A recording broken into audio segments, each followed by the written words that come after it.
Hey y'all, thank you for sticking with us this month. We are in hopefully the final week of hatch here at the house, at least for our mallards. And so remember, mallards and Muscovies are just a little bit different. And so this is day 23. And a couple of important things to note at this point. So we are up to a 20-minute misting and cool down time for these guys. And we're also going to start looking for that internal pip.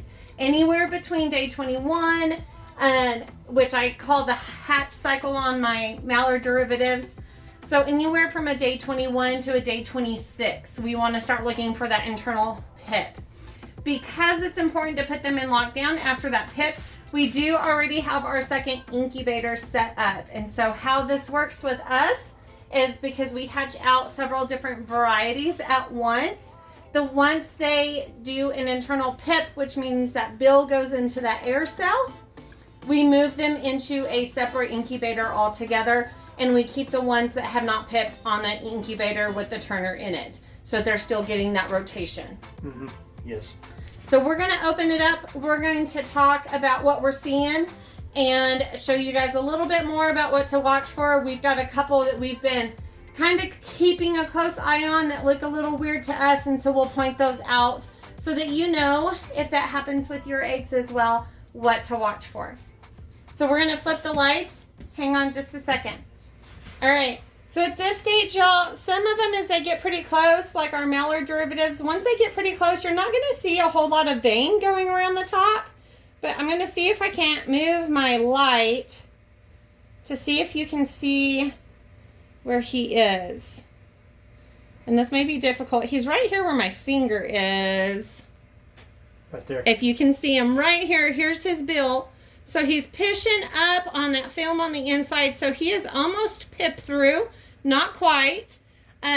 If you listen closely as they start that internal pip stage, you can hear them peep inside once they come through. That's really cool. But as you can see, he is kind of filled up.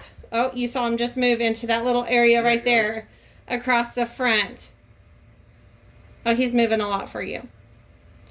Oh. So you don't really see a lot of extra room or a lot of extra veins like we did the first time. And you can see that he's almost, if we shine it from the bottom, he's pretty well down into the bottom of the egg at this point too. So this is one that's developing very nicely. This is one that we're going to be watching pretty closely. As you can see him move in, we're going to be watching pretty closely for him to do an internal pip in the next day or two and get moved back over to lockdown. Tamara and I are going to show you, well, as you see, this one has got a larger air sac, but you can also still see that he's moving around in there. So even though we don't have a perfect air sac, yes, it may be a little bit bigger, but he's still developing nicely. But there are times that you have to watch this because, like she said, if you get too much humidity or not enough humidity, that air sac can seal around the baby and then it basically suffocate and die. But, and you can see him, he's still pushing right there. Every once in a while you can see him moving. So we know he's still doing good. All right, y'all. So like in the very beginning of the video, I said that there was a couple that we were watching. And so we're going to talk about why we were watching them and what kind of things that we were looking for. So this happens to be one of them. And you can see the difference between this egg and the one that we had first. So you no longer see the veins and stuff like this. So this embryo was not strong enough.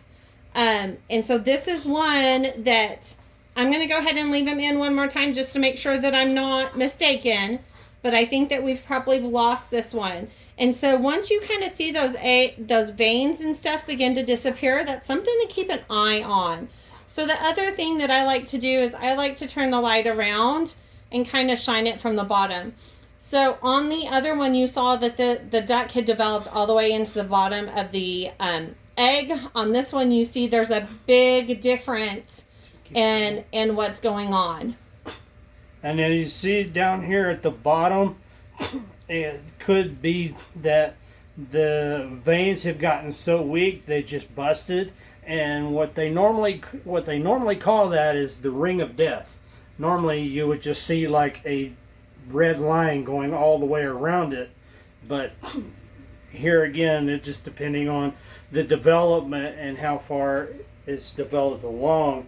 But and so this doesn't mean that anything was done wrong. Yeah. You're not always going to have 100% hatch rate on every hatch that you have, even if you have it all down to a science. Okay, so nothing, right? Ta-da! Nothing real interesting other than the ones that we are watching. So a couple of things from now until day 26 on your mallard derivatives is to look for that internal pip. And so that should be in just a couple of days for us. And so as soon as we see that, we will be back with you guys to show you a little bit more about what's going on and a little bit through that hatch process as well. It's going to be fun and exciting. My favorite part of hatching any kind of bird is actually watching it pop out of the shell for the very first time and watching it move around, and then you actually get to have a pretty good idea of what it might be. But that's kind of the whole excitement part. You might not know, but then again, you might know.